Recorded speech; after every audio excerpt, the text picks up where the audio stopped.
예, 전기차 시대는 그야말로 이제 패러다임의 변화지요. 단기적으로 관련주들이 오르내림은 있지만요. 주목해야 될 섹터이고요. 전기차 하면 가장 핵심적인 거는 배터리입니다. 배터리. 근데 배터리 가격을 낮추기 위해서 일본과 중국 업체들이 적극적으로 나서고 있다 그래요. 국내 업체들은 어떤 영향이 있는지 살펴봅니다. SC 글로벌 센터 김선규 소장님 나오셨습니다. 어서 오십시오. 네, 안녕하세요.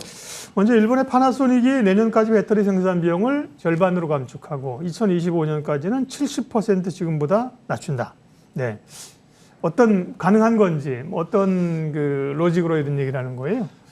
일단은 제가 볼 때 이 얘기는 우선 그 테슬라가 이제 작년에 배터리 데이 때 이제 이런 얘기를 했었거든요. 네. 그래가지고 그 당시에 이제 가격 낮추겠다, 내재화한다, 뭐 이런 얘기 했었죠. 네, 그렇습니다. 네네. 그때 그 이야기를 가지고 했기 때문에 이제 2차 전지 업체들 중에서 이 파나소닉이 그 좀 빠르게 좀 대응을 하는 그런 모습을 보이고 있는 것 같습니다. 네. 일단 원래 이 파나소닉은 테슬라에다가 최초로 이제 이 리튬이온 배터리를 납품을 했던 업체였고 원래 파나소닉이 강자였죠, 사실은. 네, 사실 그 당시 최강자였습니다. 어떻게 네. 보면은. 그랬는데 이 리튬이온은 그 당시에는 18650 그러니까 우리 일반적인 보통 충전지 있지 않습니까? 네. 예, 일반 투웨이보다는 좀 더 크고 좀 길쭉한 요런 그 일반 충전지 그 사이즈로 해가지고서 아니면 그보다 조금 더 큰 게 있는데 그 정도 사이즈로 해가지고 이제 납품을 계속했습니다.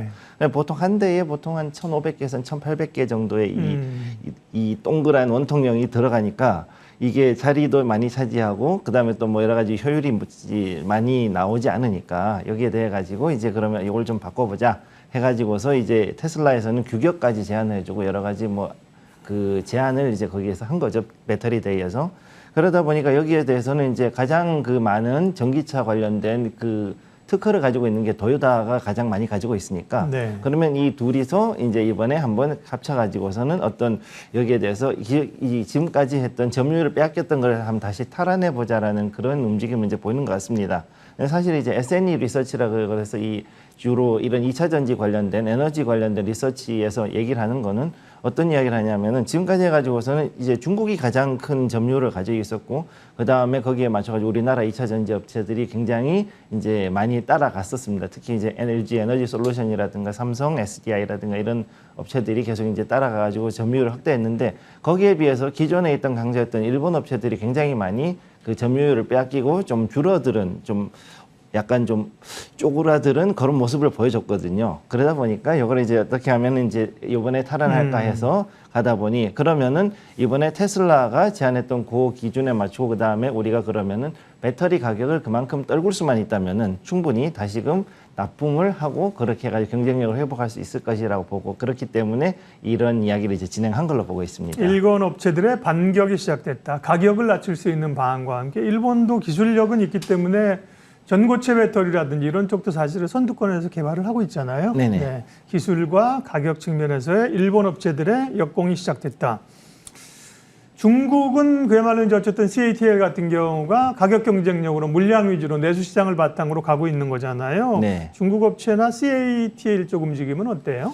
지금 일단은 중국 업체도 그렇고 일단 CATL 같은 경우는 지금 일단은 현재 1위고 그다음에 이제 내수를 중심으로 해가지고서 여러 가지로 이제 그 공격적인 마케팅을 펴가지고 점유율을 더 이제 정확히 얘기하면은 생산 물량 자체를 이제 늘려가지고 그야말로 중국 스타일로 이제 인해 전술식으로 이제 밀어붙이는 거를 지금 가는 거죠. 근데 이제 그 중에서 재밌는 게 이제 지난주 목요일에 드디어 나트륨 이온 배터리를 8월 12일에 하려고 그랬다가 결국은 이제 7월 말에 맞춰가지고 공개를 했습니다. 네. 여기 지금 나오는 게 여기 그 홈페이지에서 직접 공개를 한 자료인데 여기 보시게 되면 여기 이제 그 사각형하고 원통형 두 가지 형태로 지금 나와 있거든요. 그럼 이걸로 봤을 때는 일단 사각형이 나왔다는 것 자체가 일단 앞으로는 이제 요게 전기차에 들어가는 나트륨 이온 배터리를 이런 식으로 이제 만들겠다는 어떤 하나의 그 모델 정확히 프로토타입을 이제 보여줬다라고 보는 거죠. 각형으로 간다는. 네, 그렇죠. 네. 그래서 이 각형으로 된 것들이 이게 나오고, 그다음 원통형 같은 경우도 모바일에 아니면 소형의 이런 어떤 전기차에도 이런 원통형이 들어갈 수 있도록 만들겠다라는 이런 하나의 그 이제 어떤 모델이 이제 나온 겁니다. 그래서 이제 이거를 시판하게 된다고 했는데 사실 이 나트륨 배터리가 현재 에너지 밀도는 킬로그램당 160와트아워가 지금 나오는 거죠. 네. 문제는 이게 그 리튬이온 배터리에 비하면 3분의 1 이하 수준이거든요. 효율은 네. 아직 예. 그래서 이제 보통 나트륨 이 리튬 이온 전지 같은 경우는 보통 65kW 그러면은 이게 무게가 130kg 정도 나가는데 이제 나트륨 배터리 같으면 그러면 실제로 같은 용량을 넣게 돼서 한 500kg 이상의 무게를 가지게 되는 거죠. 그렇기 때문에 앞으로 이 에너지 밀도를 어떻게 높이느냐가 지금부터 더 관건인데 어찌됐든 중요한 거는 지금 CATL의 관점에서는 이거를 먼저 말을 했으니까 상용화를 먼저 해서 시판을 먼저 하고 여기에 대해서 추가적으로 기술 개발을 해서 이 밀도를 더 높이는 그런 거를 가겠다라는 전략으로 지금 보이고 있습니다. 그래서 실제로 요 발표를 했을 때 나트륨 배터리는 앞으로 이제 200ml까지 해가지고서는 200Wh까지 해가지고선 최대한 이 밀도를 더 높이는 쪽으로 연구해서 더 나아지는 것들을 도입하겠다 이런 이야기를 했고요.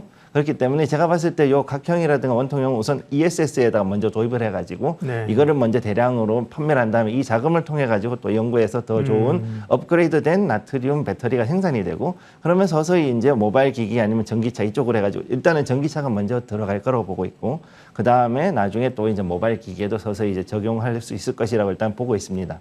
나트륨의 현재와 2차 전지 배터리의 현재와 미래에 대해서는 여러 얘기를 이미 다 해주셨기 때문에 우리가 나트륨 이온 배터리 얘기도 들었습니다. 근데 CATL이 아직까지 효율은 낮지만 상용화를 했다. 여기에 의미가 있는 거고요. 오늘 주제는 어쨌든 일본, 중국 업체들, 글로벌 업체들이 가격 경쟁을 가격을 낮추면서 한국 배터리 2차 전지 업체들을 위협하고 있다는 건데요. 국내 업체들은 어떻게 대응을 하고 있을까요? 일단은 국내 업체들 같은 경우는 역시 이 리튬 이온 배터리에다 사실상 거의 모든 기술력을 집중을 했던 상태였기 때문에 일단 성능에 대해서는 우리가 확실하다라는 그걸 가지고서는 그 세일즈 포인트를 두고 이걸 가지고 앞으로 이제 이 시장을 개척을 할 걸로 보고 있습니다. 그래서 이렇게 들어갔을 때는 우선은 지금 있는 그 성능으로도 충분하지만 앞으로 이걸 더 늘리는 정확히 얘기하면 이제 앞으로 ESG 기준을 맞출 수 있는 그런 그 리튬이온 배터리를 만드는 데 더 이제 주목을 해서 특히 그 코발트를 줄이고 그다음에 이제 다른 알루미늄을 섞어 가지고 만드는 이제 NCMA 이런 리튬이온 배터리를 앞으로 양산할 그런 계획을 가지고 있고 그다음에 이제 삼성 SDI 같은 경우 이제 하이니켈을 베이스로 해가지고 하는 또 다른 리튬이온 베이스 이쪽에 젠5 즉 5세대의 그 배터리를 이제 다 하반기에 이제 양산할 계획을 가지고 있습니다. 그래서 2021년도 하반기가 되면은 좀 더 진일보되어 있는 그런 새로운 세대의 2차 전지들이 더 나올 것으로 보고 있고 그렇기 때문에 일단 지금은 2차 전지 시장은 최소한 5년 동안은 고성장을 하지만 동시에 굉장히 치열한 경쟁을 하고 있는 그런 글로벌 각축장이 될 거라고 보고 있습니다.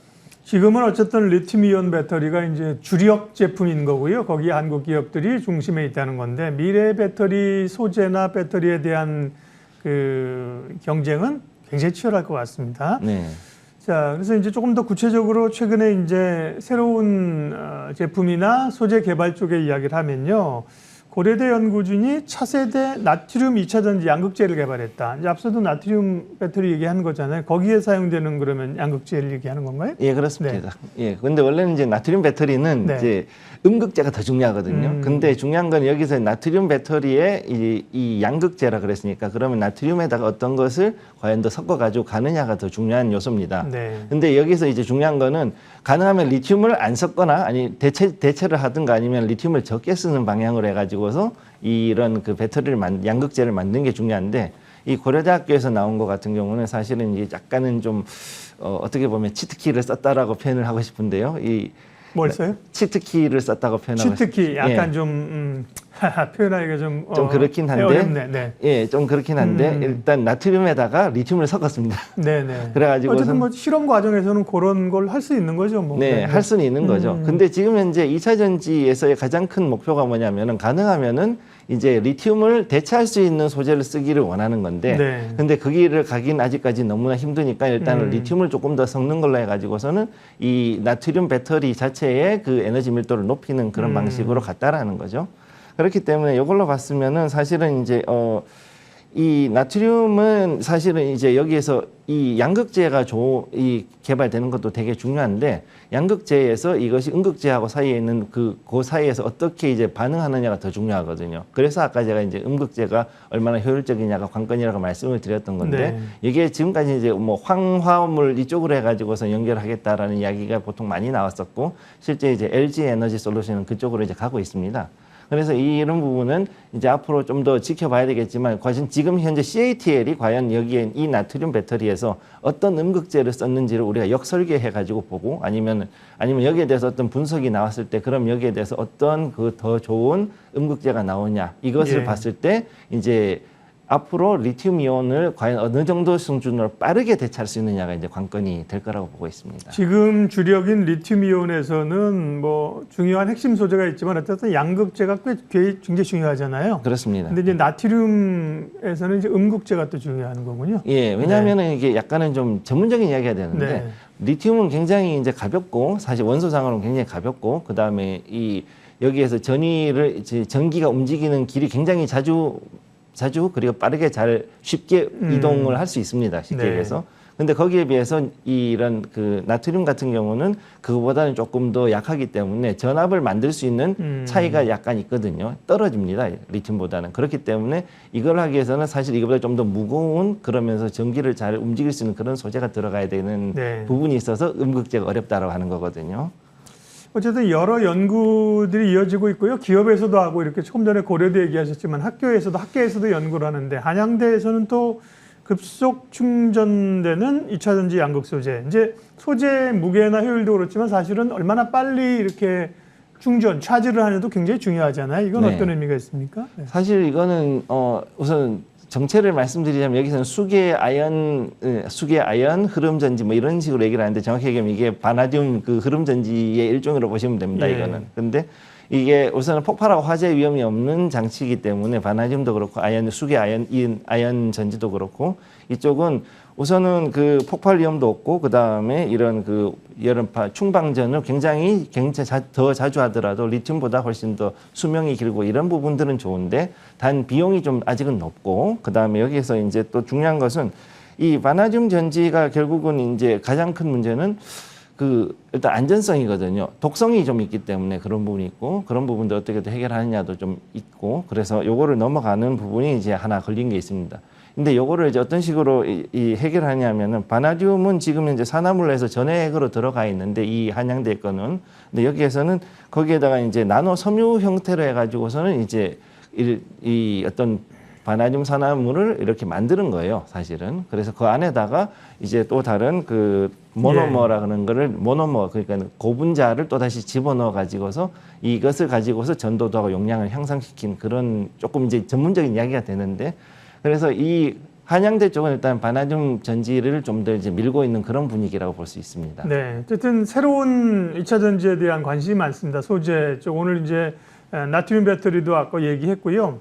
바나듐 배터리도 얘기를 지난번에 하셨는데 그쪽은 어떻게 진행되는지 국내 스타트업에 또 관련된 국내 스타트업에 손정희 회장이 투자를 했다는 소식도 있네요. 네, 그때 스탠다드 에너지 관련해서 제가 한번 말씀드렸던 적이 있었고, 네. 근데 아직까지는 일단 그 충전소를 그때 이제 대기업하고 협력해가지고 진다 그랬었는데 아직까지 그 충전소에 대한 이야기는 지금 나오지 않고 있습니다. 그렇기 때문에 이건 아직 좀 더 시간이 걸려야 되는 걸로 보고 있고. 전체적으로는 일단 소프트뱅크 벤처에서 일단 100억을 투자를 했으니까 앞으로 이 바나듐 배터리가 일단 ESS 분야로 해서 들어가는 거는 충분히 가능하다고 보고 있습니다. 일단은 이게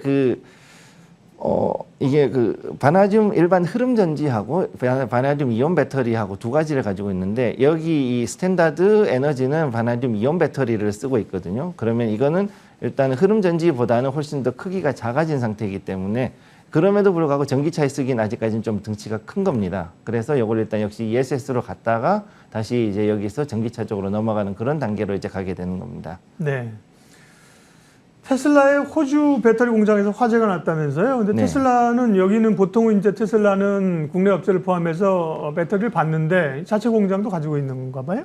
네, 지금 여기 메가팩이라는 공장을 가지고 있습니다. 네. 예, 그리고 여기에서 이 테슬라가 특징이 뭐냐면은 전체적으로 가능하면 자기가 만들 수 있는 건 다 만들기 때문에 이런 파워 스테이션에 들어가는 배터리도 지금 자체적으로 만듭니다. 네. 여기 같은 경우는 이제 300메가와트짜리 그 배터리를 210개를 지금 연결해가지고 메가 스테이션을 지금 만드는 건데 메가팩으로 일단은 만드는 건데 여기에서 지금 하나가 지금 불이 났는데 그게 이제 하나의 다른 데 옆으로 옮겨 붙었거든요. 그래서 요거를 끄기 위해 가지고 이제 거기에 소방서가 총동원이 됐는데 소방차 40대가 4일 동안 이제 물을 부어 가지고 껐습니다. 이게. 네. 근데 문제가 뭐냐면 이 리튬 같은 경우는 한번 불이 붙으면은 완전히 전소될 때까지는 불이 절대 안 꺼집니다. 그러다 보니까 이 덩치가 큰 그 메가팩이 한번 불이 나니까는 끄는데 굉장히 애를 먹었고 지금도 이 잔불이 다시 또 다른 옆에 있는 배터리로 옮겨갈까봐 지금 대기를 하고 있거든요. 그러니까 이런 것 같은 걸 봤을 때 역시 리튬도 그렇지만 이런 배터리 소재들이 사실은 그렇게 안정적이지는 않은 원소를 가지고 최대한 안정적으로 이용하게 만들려고 하는 거니까 많은 기술이 그만큼 투입이 될 수밖에 없는 겁니다. 그래서 사실 이런 부분은 지금까지 메가팩이 원래는 이제 태양광 패널하고 그다음에 풍력 발전에서 나온 이 전기를 가지고서 충전을 해서 가는 어떤 테슬라가 가지고 있던 하나의 큰 빅픽처를 이제 실현하는 그 수단이었는데 문제는 이게 한번 불이 이렇게 나고 나니까 당분간 이 충전소 사업에 대해 가지고서는 좀 더 안전성을 좀 강구하고 여기에 대한 대책을 만들기 전에는 이 사업이 좀 더 진행되는 건 약간 지연이 될 것 같고 또 이번에 그 2분기에 이래서 이제 충전소에서 실적을 내서 이익을 냈음에도 불구하고 앞으로 이제 갈 때는 조금 이 부분은 약간 주춤하지 않을까 일단 그렇게 보고 있습니다. 네. 얼마 전에 이제 전기차 타던 분 가운데 5명에 1명인가요? 다시 뭐 휘발유 기존 전통차로 돌아갈 생각도 있다 이런 얘기해서 그건 아마 충전의 불편함이라든지 뭐 이런 거일 것 같고 네. 결국 이제 이 배터리 소재 자원을 어떻게 확보해서 안정적으로 이제 갈 수 있느냐 이게 이제 중요할 텐데 결국 또 이게 자원 전쟁이 되겠네요. 예, 네. 또 다른 자원 전쟁이 네. 되는 건데요. 지금 제일 큰 문제는 뭐냐면은 일단 석유가 쓰는 거를 이제 줄이고 그러면 석유가 이제 지금까지 만들어냈던 그 많은 에너지 분량만큼을 다 전기로 다 대체를 해야 되거든요. 네. 그러면 그만큼을 하려 그러면 그 엄청난 양의 리튬이 사실은 그러니까요. 지구에 흔하게 있어야 되는데 지금 그렇지 못하다는 게 가장 큰 문제입니다. 그래서 지금 그 전기차 배터리 부분에서 가장 큰 문제는 일단 리튬이 고갈되고 가격이 상승하고 있고 그래서 지금 여기에 대해 가지고 뭐 알버말 같은 경우 이제 미국에서 가장 리튬을 많이 생산하는 업체 광산 업체인데 굉장히 지금 주가가 올라가고 있습니다. 신고가 경신하고 올라가고 있는 상태고 그다음에 또 이런 리튬 관련된 그 ETF들도 굉장히 상승하고 있고 이런 상태입니다. 거기다가 지금 보시다시피 리튬을 대체할 이런 나트륨이나 바나듐 배터리들이 ESS 단계까지는 일단 왔는데 여기서 더 소형화하고 에너지 밀도를 높이는데 개발이 자꾸 지연이 되고 있는 것이 지금 가장 큰 문제가 된다고 보고 있습니다. 네. 그래서 여기에서 앞으로 2025년까지 만약 이 리튬 배터리를 대체할 수 있는 어떤 획기적인 기술이 나오지 않으면은 수소나 아니면 휘발유 쪽으로도 복귀할 가능성이 지금 오히려 있는 걸로 보이죠. 그렇기 때문에 지금 일단은 여기서 봤을 때 우리가 중요하게 봐야 될 거는 이게 과연 리튬 배터리를 어느 정도까지 대체할 수 있느냐가 가장 핵심이라고 지금 볼 수 있습니다. 네, 오늘도 마켓 주민 재미있는 배터리 이야기 했습니다. SC 글로벌 센터 김선규 소장님 함께 했습니다. 고맙습니다. 네, 감사합니다.